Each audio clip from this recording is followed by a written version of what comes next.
Hello friends, welcome back to my channel. मैं हूं आपकी फ्रेंड वर्षा। फ्रेंड्स, आज की इस वीडियो में हम बात करेंगे बीएड एंट्रेंस एग्जाम के हिंदी के प्रीवियस क्वेश्चंस की। फ्रेंड्स, इन क्वेश्चंस में हम वो सभी इंपॉर्टेंट क्वेश्चंस को डिस्कस करेंगे जो कि फ्रिक्वेंटली पूछे जाते हैं। मैं आपको गारंटी देती हूँ कि अगर आपने ये सारे क्वेश्चंस अच्छे से समझ लिए तो आपको आपका एग्जाम क्लियर करने से कोई नहीं रोक सकता, क्योंकि ये सारे वही क्वेश्चंस हैं जो कि फ्रिक्वेंटली पूछे जाते हैं। हर बार ये क्वेश्चंस रिपीट होते हैं। आप इसी पेपर में देखेंगे कि एक क्वेश्चन 2 बार पूछा गया है। तो चलिए फ्रेंड्स, वीडियो को स्टार्ट करते हैं। और आप इसके साथ ही साथ मेरी सारी वीडियोस भी जरूर देखिएगा, क्योंकि अगर आप वो सारी वीडियोस को देखते हैं और उन सारे क्वेश्चंस को अपने कवर करते हैं तो आपका पूरा जो सिलेबस है वो कंप्लीट हो जाएगा और साथ ही साथ आपकी अंडरस्टैंडिंग लेवल भी इंक्रीज होगा। तो चलिए फ्रेंड्स, वीडियो को स्टार्ट करते हैं। लेकिन वीडियो को स्टार्ट करने से पहले प्लीज मेरे चैनल को सब्सक्राइब कर लीजिए, और अगर आपने चैनल को सब्सक्राइब कर लिया तो इस वीडियो को लाइक कीजिए और अपने फ्रेंड्स के साथ शेयर कीजिए।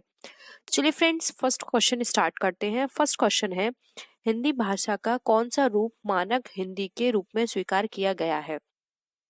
ऑप्शंस है यहाँ पे पूर्वी हिंदी, पहाड़ी हिंदी, खड़ी बोली या फिर पश्चिमी हिंदी। तो फ्रेंड्स, अगर हम बात करें हिंदी भाषा के रूप में जो मानक हिंदी के रूप में हमें स्वीकार किया गया है तो वो है हमारा खड़ी बोली। तो ऑप्शन सी यहाँ पे हमारा राइट आंसर है। खड़ी बोली से ही हमारे हिंदी भाषा जो है मानक हिंदी के रूप में उसको स्वीकार किया गया है। नेक्स्ट क्वेश्चन पे आते हैं। हिंदी की कितनी उपभाषाएं हैं? 3, 4, 5 या 6? तो फ्रेंड्स, अगर हम बात करें हिंदी की उपभाषाओं की तो हिंदी की उपभाषाएं 5 होती हैं। तो ऑप्शन सी यहाँ पे राइट आंसर है। अगर फ्रेंड्स आप नोट करना चाहते हैं तो आप नोट भी कर सकते हैं वो 5 उपभाषाएं कौन सी हैं। तो फ्रेंड्स, 5 उपभाषाओं में पहली है राजस्थानी हिंदी, दूसरी है पश्चिमी हिंदी, तीसरी है पूर्वी हिंदी, चौथी है बिहारी हिंदी और पांचवी है पहाड़ी हिंदी। तो ये ये हिंदी की 5 उपभाषाएं हैं। मैं अगेन रिपीट कर रही हूँ। फर्स्ट है राजस्थानी हिंदी, सेकंड है पश्चिमी हिंदी, थर्ड है पूर्वी हिंदी, फोर्थ है बिहारी हिंदी और फिफ्थ है पहाड़ी हिंदी। तो ये 5 उपभाषाएं हैं हिंदी की। तो आई होप ये क्वेश्चन क्लियर होगा। ऑप्शन सी यहाँ पे राइट आंसर है। नेक्स्ट क्वेश्चन पे आते हैं। संविधान के अनुच्छेद 344 ए के अनुपालन में भारत के राष्ट्रपति ने राजभाषा आयोग का गठन कब किया था? तो फ्रेंड्स, यहाँ पे आपको बताना है राजभाषा आयोग का गठन किया गया था, तो वो आपको यहाँ पे सन बताना है। 1960 में, 1955 में, 1965 में या फिर 1970 में। तो फ्रेंड्स, अगर हम बात करें राजभाषा आयोग की कि वो कब गठन किया गया था तो इसका जो राइट आंसर है वो है ऑप्शन नंबर बी। 1955 में भारत के राष्ट्रपति ने राजभाषा आयोग का गठन किया था और इसका जो अनुच्छेद है वो है 344 ए। तो फ्रेंड्स, आप अनुच्छेद भी याद रखिए, क्योंकि एग्जाम में अनुच्छेद भी बहुत पूछा जाता है। हो सकता है कि आपको ऐसा पूछ लिया जाए क्वेश्चन कि भारत के राष्ट्रपति ने राजभाषा आयोग का गठन किया था तो वो किस अनुच्छेद के अंदर किया था। तो वहां पे आपसे अनुच्छेद भी पूछा जा सकता है, तो आपको ये भी याद रखना है। नेक्स्ट क्वेश्चन में आते हैं। हिंदी शब्द किसका दिया हुआ है? आर्यों का, ईरानियों का, यूनानियों का या फिर तुर्कों का? तो फ्रेंड्स, यहाँ पे बात की गई है कि जो हिंदी शब्द है वो कहाँ से आया है, किसने दिया है। तो यहाँ पे जो राइट आंसर है वो है ऑप्शन नंबर बी, ईरानियों का। हिंदी शब्द ईरानियों ने दिया है। नेक्स्ट क्वेश्चन पे आते हैं। पंजाबी भाषा की लिपि क्या है? देवनागरी, गुरुमुखी, अपभ्रंश या फिर संस्कृत? तो फ्रेंड्स, बात करें पंजाबी भाषा की लिपि की तो वो है गुरुमुखी। गुरुमुखी लिपि से पंजाबी भाषा आई है। और वहीं अगर हम देवनागरी की बात करें तो देवनागरी हमारी आई है। देवनागरी से हमारी हिंदी भाषा निकल कर आई है। तो यहाँ पे पंजाबी भाषा पूछा है तो इसका राइट आंसर होगा बी, गुरुमुखी। फ्रेंड्स, इस तरह के क्वेश्चंस आपसे बहुत पूछे जाते हैं। देखिए फ्रेंड्स, अब ये 6 नंबर का क्वेश्चन आ गया। यहाँ पे आपसे अनुच्छेद पूछा गया है, तो आपको अनुच्छेद, फ्रेंड्स ये वाला जो क्वेश्चन है ना, ये 100% आता है, हर बार रिपीट होता है ये वाला क्वेश्चन। तो आपको ये क्वेश्चन अच्छे से रट लेना है, क्योंकि ये एज इट इज क्वेश्चन हर बार उठा के दे दिया जाता है। हिंदी किस अनुच्छेद के तहत राष्ट्रभाषा कहलाई? हमें बताना है कि हिंदी किसके अंतर्गत राष्ट्रभाषा कहलाई है। तो फ्रेंड्स, यहाँ पे अगर मैं करेक्शन करूँ थोड़ा, तो फ्रेंड्स हिंदी हमारी राष्ट्रभाषा नहीं है, राजभाषा है। लेकिन यहाँ पे राष्ट्रभाषा गिवन है, लेकिन फिर भी आप वहाँ पे यही ऑप्शन नंबर ए को टिक कीजिएगा, 343। तो यहाँ पे जो राइट आंसर है वो है 343 के अंदर हिंदी को राजभाषा माना गया है, लेकिन यहाँ पे ये गलती से राष्ट्रभाषा दे दिया गया है, तो आप बिल्कुल भी कंफ्यूज मत होइएगा, आप 343 पर ही टिक कीजिएगा। तो राइट आंसर है 343। नेक्स्ट क्वेश्चन पे आते हैं, हिंदी भाषा को राजभाषा कब घोषित किया गया। अब यहाँ पे बताना है कि आपने पहले ऊपर अनुच्छेद की बात की, अब यहाँ पे पूछा गया है वो डेट एंड सन कौन सा था। तो फ्रेंड्स डेट है 14 सितंबर 1949, 26 जनवरी 1950, 15 अगस्त 1947 या फिर 11 सितंबर 1955। तो फ्रेंड्स यहाँ पे हमें बताना है कि राजभाषा कब घोषित की गई थी। तो फ्रेंड्स वो जो टाइम पीरियड था वो था 14 सितंबर 1949। तो ऑप्शन ए यहाँ पे आपका राइट आंसर है। आई होप आपको सारे क्वेश्चंस फ्रेंड्स क्लियर हो रहे होंगे। आपके ये क्वेश्चंस जो मैं अभी करा रही हूँ ये बहुत ही इंपॉर्टेंट है। आप प्लीज इस वीडियो को लास्ट तक देखिएगा और ये सारे क्वेश्चंस जो भी मैं यहाँ पे डिस्कस कर रही हूँ आपको वो अच्छे से याद करने हैं, क्योंकि ये क्वेश्चंस आपके डेफिनेटली आपके एग्जाम में जरूर फंसेंगे। नेक्स्ट है, संस्कृत भाषा के पहले कौन सी भाषा थी, पाली, मगधी, प्राकृत या फिर हिंदी। तो फ्रेंड्स अगर हम बात करें संस्कृत भाषा के पहले कौन सी भाषा थी, तो फ्रेंड्स वो थी यहाँ पर हमारी प्राकृत भाषा। तो ऑप्शन सी यहाँ पे हमारा राइट आंसर है। नेक्स्ट क्वेश्चन पे आते हैं, हिंदी की उत्पत्ति किस भाषा से हुई है, लौकिक संस्कृत से, वैदिक संस्कृत से, शॉर्टसेनी अपभ्रंश है या फिर ये मगधी है। तो फ्रेंड्स अगर हम बात करें हिंदी की उत्पत्ति की, तो हिंदी की उत्पत्ति हुई थी शॉर्टसेनी अपभ्रंश भाषा से। तो यहाँ पे ऑप्शन सी यहाँ पे राइट आंसर है। नेक्स्ट क्वेश्चन पे आते हैं, अरबी भाषा का कौन सा शब्द है, यानी कि आपको यहाँ 4 ऑप्शंस दिए हैं, इसमें से बताना है अरबी भाषा का कौन सा है, नमाज, दीदार, गुनाह या फिर गवाह। तो फ्रेंड्स बात करें अरबी भाषा की, तो गुनाह अरबी भाषा का शब्द है।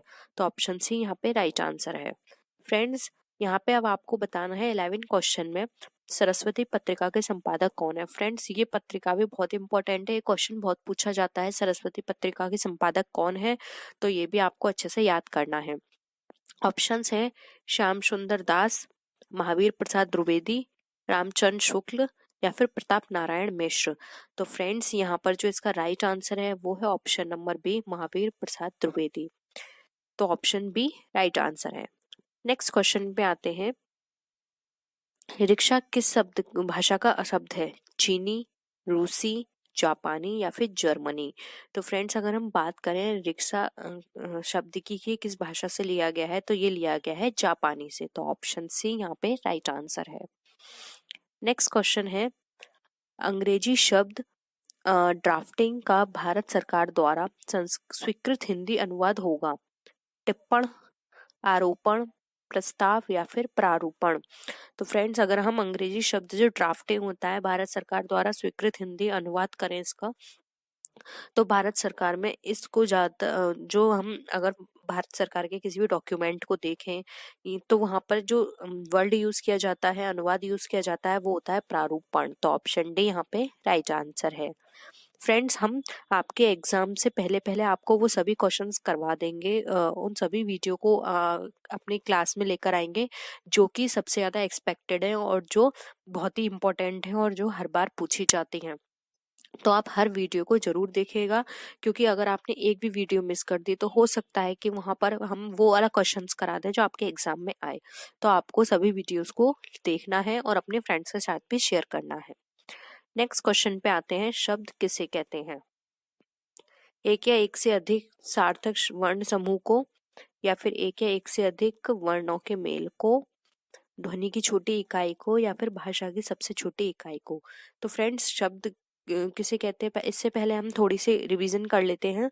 तो फ्रेंड्स ध्वनि भाषा की सबसे छोटी जो इकाई होती है उसे वर्ण कहा जाता है।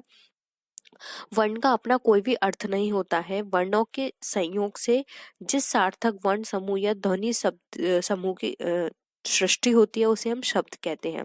तो यहाँ पे हमसे शब्द पूछा गया है। तो फ्रेंड्स अगर हम इसके अकॉर्डिंग बात करें तो एक या एक से अधिक सार्थक वर्ण हमारे के समूह को भी हम शब्द ही कहेंगे। तो यहाँ पे ऑप्शन ए हमारा क्या होगा, राइट आंसर होगा। नेक्स्ट क्वेश्चन पे आते हैं, महाराष्ट्र में किस भाषा का प्रयोग अधिक होता है, अंग्रेजी, हिंदी, मराठी या फिर मैथिली। तो फ्रेंड्स बात करें महाराष्ट्र में भाषा जो सबसे ज्यादा यूज की जाती है तो वो है मराठी भाषा, सबसे ज्यादा वहाँ पे मराठी भाषा बोली जाती है। नेक्स्ट क्वेश्चन पे आते हैं, हिंदी भाषा के कितने राज्यों की राजकीय भाषा है? यानी हिंदी भारत के हमें बताने हैं कितने राज्यों की भाषा राजकीय भाषा है। तो यहाँ पर अगर हम बात करें ऑप्शंस की तो ऑप्शंस है 9, 10, 13 या फिर 15। तो फ्रेंड्स यहाँ पे 10 राज्यों की भाषा राजकीय भाषा हिंदी है। तो ऑप्शन बी राइट आंसर है। देखिए फ्रेंड 17 नंबर का क्वेश्चन अगेन हमारा रिपीट हुआ है, लेकिन यहाँ पे क्वेश्चन सही दिया है। संविधान के किस अनुच्छेद में हिंदी को राजभाषा माना गया है? ऑप्शन है अनुच्छेद 343, अनुच्छेद 352, अनुच्छेद 356 या फिर अनुच्छेद 370। तो फ्रेंड्स अगर हम बात करें यहाँ पे, अभी हमने ये क्वेश्चंस डिस्कस किया था, तो आपको आंख बंद करके बस यहाँ पे टिक लगा देना है 343। तो ऑप्शन ए यहाँ पे आपका राइट आंसर है। ये क्वेश्चंस हर बार पूछा जाता है फ्रेंड्स, बहुत ही इंपॉर्टेंट क्वेश्चन है, मैं आपसे बार बार बोल रही हूँ, आप इस क्वेश्चन को लेके बिल्कुल कंफ्यूज मत होइएगा। नेक्स्ट क्वेश्चन पे आते हैं, किसने कहा था कि शब्द की ज्योति ना जली होगी तो विश्व अंधकार में होता? तो फ्रेंड्स अगर हम ऑप्शंस की बात करें तो ऑप्शंस है महर्षि दंडी, आचार्य शुक्ल, भरत मुनि या फिर आचार्य द्विवेदी। तो फ्रेंड शब्द की ज्योति ना जली होती तो विश्व अंधकार में होता, अगर हम इस स्टेटमेंट की बात करें तो फ्रेंड्स ये स्टेटमेंट दिया था महर्षि दंडी ने। तो ऑप्शन ए यहाँ पे राइट आंसर है। नेक्स्ट है, पाणिनि की रचना का नाम क्या है? वेदांग ज्योतिष, अष्टाध्यायी, अर्थशास्त्र या फिर नाट्यशास्त्र। तो फ्रेंड्स अगर हम बात करें पाणिनि की, तो पाणिनि की जो रचना है वो थी अष्टाध्यायी। और फ्रेंड्स अर्थशास्त्र में पता ही है कि अर्थशास्त्र किसने लिखी थी, वो लिखी थी कौटिल्य ने। तो ये कुछ फेमस है जो हर बार पूछी जाती हैं, तो अगर आप इन ऑप्शंस के अकॉर्डिंग भी इनके नाम याद कर लेंगे, जैसे कि वेदांग ज्योतिष आप देख सकते हैं किसकी है, नाट्यशास्त्र देख सकते हैं किसकी है, तो ये कुछ ऐसी हैं जो कि हर बार पूछी जाती हैं। अष्टाध्यायी, अर्थशास्त्र, नाट्यशास्त्र ये हर बार पूछी जाती हैं क्योंकि ये बहुत ही इंपॉर्टेंट होती हैं और हर बार क्वेश्चंस घुमा फिरा के इन्हीं से ही होता है। तो आपको ये अच्छे से याद करनी है। तो ऑप्शन यहाँ पे बी यहाँ पे इसका राइट आंसर है। नेक्स्ट क्वेश्चन पे आते हैं, व्याकरण में किसके अस्तित्व की जानकारी नहीं मिलती है? तो फ्रेंड्स अगर हम बात करें अस्तित्व की कि किसकी नहीं मिलती है तो वो है ऑप्शंस में ध्वनि, शब्द, वाक्य या फिर लिपि। तो फ्रेंड्स अगर हम बात करें कि यहाँ पे व्याकरण में हमें किसके अस्तित्व की जानकारी नहीं मिलती है तो वो है यहाँ पर हमारी लिपि की किसी भी तरह के अस्तित्व की कोई भी जानकारी हमें व्याकरण में नहीं मिलती है। तो ऑप्शन डी यहाँ पे हमारा राइट आंसर है। जबकि हमें ध्वनि का पता है, शब्द का पता है, वाक्य का पता है, ठीक है, जबकि लिपि के बारे में किसी भी तरह की कोई भी जानकारी हमारे व्याकरण में नहीं है। नेक्स्ट क्वेश्चन है, हिंदी भाषा की लिपि है। देखिए फ्रेंड्स ये वाली क्वेश्चन में मैंने आपको जो हमारा फर्स्ट नंबर का क्वेश्चन था उसमें, सॉरी 5th नंबर का जो क्वेश्चन था उसमें मैंने आपको डिस्कस किया था, जहाँ पे मैंने आपसे पूछा था कि पंजाबी भाषा की लिपि क्या है, और वहां पे ऑप्शन में देवनागरी था, तो मैंने आपको बताया था। अगेन देखिए ये इसी तरह से घुमा फिरा के क्वेश्चंस रिपीट करके पूछ लिए जाते हैं। तो हिंदी भाषा की लिपि ऑप्शन है ब्राह्मी, देवनागरी, जननागरी या फिर अरामाइक। तो फ्रेंड्स यहाँ पर इसका जो राइट आंसर है वो है option number B, Devanagari. Next question पे आते हैं, हिंदी को मानक रूप प्रदान करने का सर्वप्रथम प्रयास किसने किया? अब देखिए फ्रेंड्स आपको वहां पे इसी तरह का एक और क्वेश्चन पहले भी पूछा गया था कि मानक रूप में हिंदी को स्वीकार कब किया गया, किस भाषा के रूप में स्वीकार किया गया। तो इस तरह की जो इस हिस्ट्री बेस कुछ इम्पोर्टेंट क्वेश्चंस हैं वो हमेशा या तो क्वेश्चंस जो होंगे उनको ऑप्शंस में बना दिया जाएगा या फिर जो ऑप्शंस होंगे उनको क्वेश्चंस में बना दिया जाएगा। तो इस तरह से घुमा फिरा के हर बार वही क्वेश्चंस पूछे जाते हैं। ऑप्शंस है किशोरीदास बाजपेयी, किशोरीलाल गोस्वामी, श्याम सुंदर दास या फिर डॉक्टर नगेन। तो फ्रेंड्स अगर हम बात करें हिंदी को मानक रूप प्रदान करने की कि वो किसने कही दिया था, तो वो थे किशोरी दास वाजपेयी। तो ऑप्शन ए यहाँ पे राइट आंसर है। नेक्स्ट क्वेश्चन पे आते हैं, स्वामी दयानंद सरस्वती ने किसकी रचना हिंदी भाषा में की है? योग वशिष्ठ की, सुधा सागर की, सत्यार्थ प्रकाश की या फिर वेदांत धर्म की। तो फ्रेंड्स अगर हम बात करें स्वामी दयानंद सरस्वती की कि इनकी रचना हिंदी भाषा में कौन सी थी, तो वो थी सत्यार्थ प्रकाश। ऑप्शन सी यहाँ पे राइट आंसर है। नेक्स्ट क्वेश्चन पे आते हैं। फ्रेंड्स किसी भी तरह का आपको डाउट लग रहा हो इन क्वेश्चंस में तो आप प्लीज कमेंट सेक्शन में जरूर बताइएगा। नेक्स्ट है, कन्नौजी हिंदी की किस उपभाषा की एक बोली है? पूर्वी हिंदी, पश्चिमी हिंदी, राजस्थानी हिंदी या फिर पहाड़ी हिंदी? अब देखिए फ्रेंड्स, पूर्वी, पश्चिमी, राजस्थानी और पहाड़ी ये सारे क्या हैं? आपको मैंने ये भी क्वेश्चन अभी बताया था कि 5 उपभाषाएं, तो ये 4 जो ऑप्शन है ये उपभाषाएं हैं हिंदी की। तो आपको यहाँ पे कन्नौजी बताना है, तो इसका राइट आंसर होगा बी, पश्चिमी हिंदी। नेक्स्ट क्वेश्चन पे आते हैं। निम्न में से कौन बिहारी हिंदी की बोली है? बुंदेली, मगही, हड़ौती या फिर अवधी? तो फ्रेंड्स बिहारी हिंदी की बोली की बात करें तो वो है मगही, तो ऑप्शन बी यहाँ पे राइट आंसर है। नेक्स्ट क्वेश्चन है, भाषा का आरंभ होता है ध्वनि से, अर्थ से, शब्द से या फिर वाक्य से?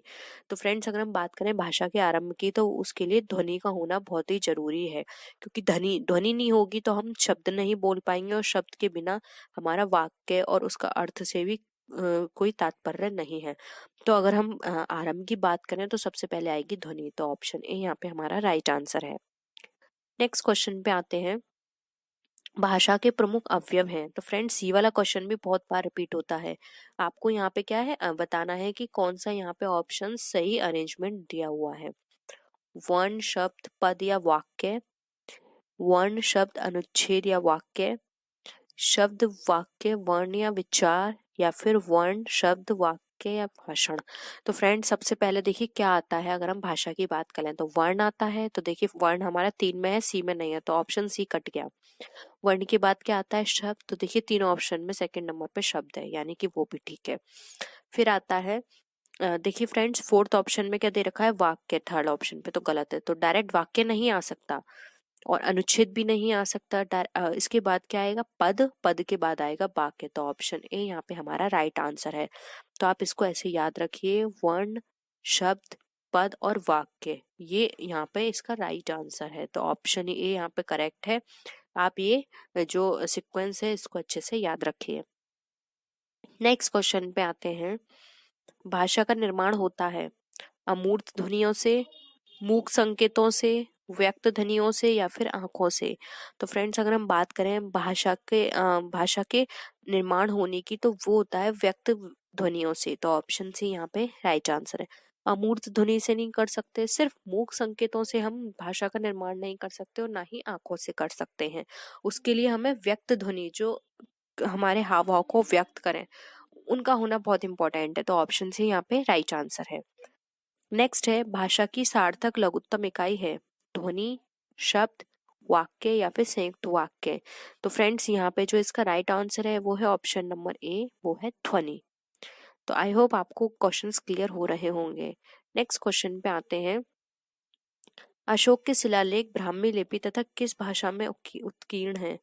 संस्कृत, पाली, प्राकृत या फिर हिंदी? तो फ्रेंड्स यहाँ पर अगर हम बात करें, जो अशोक के शिलालेख हैं जो ब्राह्मी लिपि में है, वो किस भाषा में लिखे हुए हैं? तो वो लिखे हुए हैं प्राकृत भाषा में। ये वाला क्वेश्चन भी फ्रेंड बहुत बार पूछा जाता है, इस बार थोड़ा घुमा दिया है, नहीं तो ये लिखा जाता है कि जो अशोक के शिलालेख हैं वो किस भाषा में उत्कीर्ण या फिर लिखे हुए हैं, तो डायरेक्ट आप लिख दोगे प्राकृत भाषा में। तो फ्रेंड्स यहाँ पे आप कंफ्यूज मत होइएगा, ऑप्शन यहाँ पे सी आपका राइट आंसर है, प्राकृत।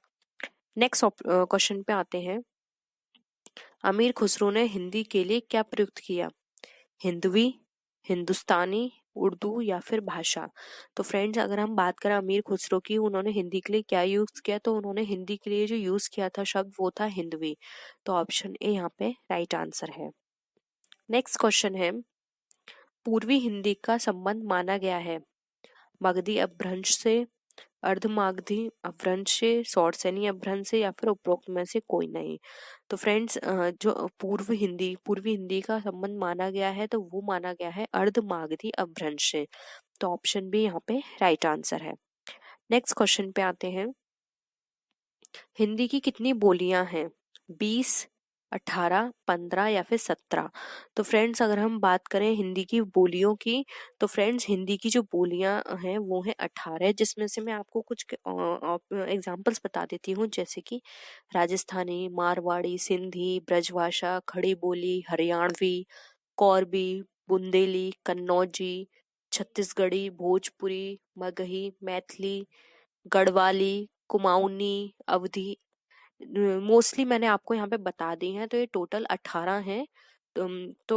आपको इस तरह से भी पूछा जा सकता है, तो आप कुछ मेन मेन याद कर लीजिएगा, या फिर मैंने जो अभी आपको बोला है तो आप दोबारा से वीडियो को रिवर्स करके उन सारी बोलियों को लिख लीजिए, क्योंकि हो सकता है ऑप्शंस में कभी ये भी बोल दिया जाए, 4 आपको ऑप्शंस दे दिए जाए, उसमें से 3 बोली हो और जो नेक्स्ट है ऑप्शन है वो बोली ना हो, और ये बोल दिया जाए कि इसमें से कौन सी बोली नहीं है।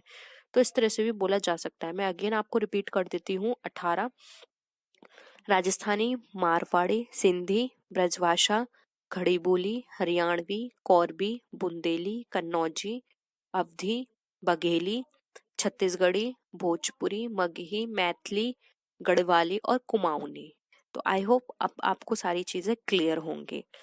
नेक्स्ट क्वेश्चन पे आते हैं। राजकीय कार्यों में प्रयुक्त होने वाली भाषा कहलाती है राजभाषा, राष्ट्रभाषा, मानक भाषा या फिर लोक भाषा। तो फ्रेंड्स अगर राजकीय कार्यों में कोई भी भाषा हम प्रयुक्त करते हैं तो वो हमारी राजभाषा कहलाती है। तो ऑप्शन ए राइट आंसर है। नेक्स्ट क्वेश्चन पे आते हैं फ्रेंड्स। ये आज की वीडियो का हमारा लास्ट क्वेश्चन होगा, और जो हमारे नेक्स्ट अभी और भी क्वेश्चंस हैं जो कि बहुत ही इंपॉर्टेंट है, उसको हम अपनी नेक्स्ट वीडियो में डिस्कस करेंगे। तो प्लीज उस वीडियो को भी जरूर देखिएगा।